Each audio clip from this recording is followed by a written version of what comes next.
খাগড়াছড়ির ঐতিহ্যবাহী দিঘিনালার দিঘি সৌন্দর্য বর্ধন ও পর্যটক বান্ধব করার দাবি জানিয়েছেন স্থানীয়রা। তাদের দাবি, দিঘিটি সংস্কার করা গেলে একদিকে যেমন ঐতিহ্য সংরক্ষণ হবে, অন্যদিকে পর্যটনের অন্যতম দর্শনীয় স্থান হিসেবে পরিচিতি পাবে।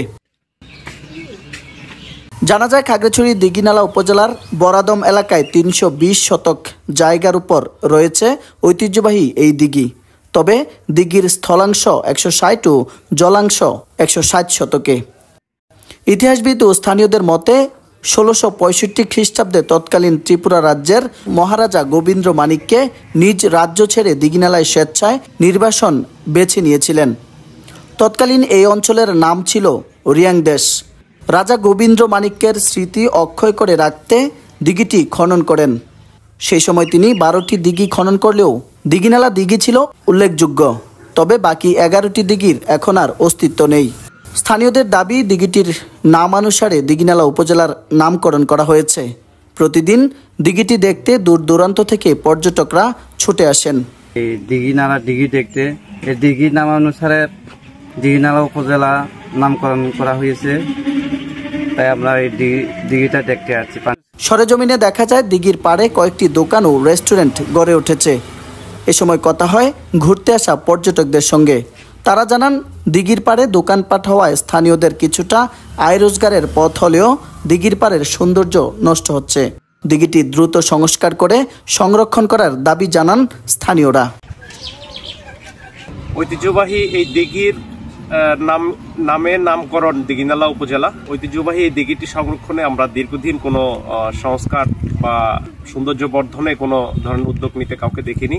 দিঘিটি যদি সংস্কার করা হয় তাহলে পর্যটনে ব্যাপক ভূমিকা রাখবে। দিঘিনালার দিঘিটা এই বেহাল অবস্থা পড়ে আছে। যদি সরকার একটু নজর দেয়, যদি সংস্কার করে দেয়, এই পর্যটনের আকর্ষণ একটু বাড়বে, আমাদের একটু বেশি বেড়ে যাবে। স্থানীয় জনপ্রতিনিধিরা জানান, সৌন্দর্য বর্ধনে কয়েকবারই দিঘির চারপাশে রাস্তা, দোলনা, ছোট ছোট ঘর তৈরি করার পরিকল্পনা হয়েছিল। তবে ইউনিয়ন পরিষদের আর্থিক সক্ষমতা না থাকায় করা যায়নি। ১৬৬৫ খ্রিস্টাব্দে তারিখে এই দিক খনন করা হয়েছিল গোবিন্দ মাণিক্য রাজার আমলে। আমি অনেক কর্তৃপক্ষের কাছে অনেক কিছু বরাদ্দ চেয়েছি, এটা কিছু সংস্কার করে পর্যটন করার জন্য। একটা ঐতিহাসিক একটা নিদর্শন। এই দিঘিটা যদি এই কিছু পর্যটন হিসাবে যদি করা যায়, অনেক পর্যটন আসবে এখানে। ৭৫০ বছরের একটা প্রতিষ্ঠান। তবে দিঘিটি সংস্কারে পদক্ষেপ নেওয়া সহ দিঘিটিকে পর্যটক বান্ধব করারও পরিকল্পনা রয়েছে বলে জানায় উপজেলা প্রশাসন। প্রায় ৩৫০ বছরের ঐতিহ্যবাহী একটি দিঘি এবং এই দিঘি অনুযায়ী এই দিঘিনালা উপজেলার নামকরণ করা হয়েছে।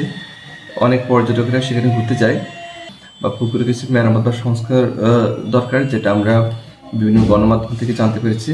এই বিষয়ে আমরা সংশ্লিষ্ট ইউনিয়ন পরিষদ সহকারে সকলের সহযোগিতায় আমরা এই বিষয়ে পদক্ষেপ নেব, যাতে করে এটি পর্যটন বান্ধব হয় এবং যারা দিঘিনালা উপজেলায় ঘুরতে আসে তারা যাতে করে এটার ঐতিহ্য অনুভব করে সেখানে ঘুরতে যাওয়ার একটা পরিবেশ তৈরি হয়।